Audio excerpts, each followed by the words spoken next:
नमस्कार। आप देख रहे हैं पंजाब केसरी राजस्थान।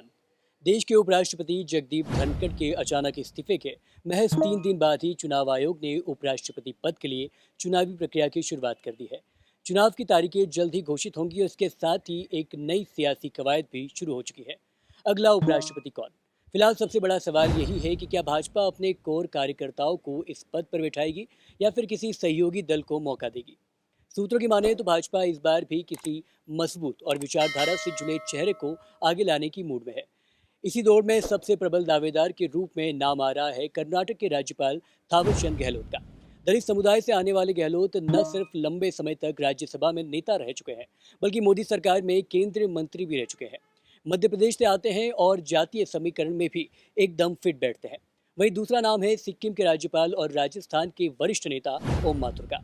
माथुर संघ प्रचारक रहे हैं और प्रधानमंत्री नरेंद्र मोदी व गृह मंत्री अमित शाह के करीबी माने जाते हैं।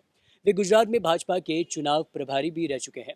सत्यपाल मलिक और अब जगदीप धनखड़ के बाद भाजपा चाहती है कि एनडीए में सर्वसम्मति से नाम तय हो। लेकिन अगर किसी तरह की रजामंदी नहीं बनी तो मौजूदा उपसभापति हरिवंश को भी सामने लाया जा सकता है। हालांकि उधर विपक्ष भी इस बार कोई कमजोर उम्मीदवार मैदान में नहीं उतारना चाहता। ऐसे में एनडीए के लिए चुनौती ये होगी कि वह एक ऐसा चेहरा सामने लाए जो अनुभव, प्रशासनिक दक्षता और सामाजिक संतुलन तीनों कसौटियों पर खरा उतरे। गौरतलब है कि उपराष्ट्रपति के इस्तीफे पर राजनीतिक हलकों में प्रतिक्रियाओं का दौर भी शुरू हो चुका है।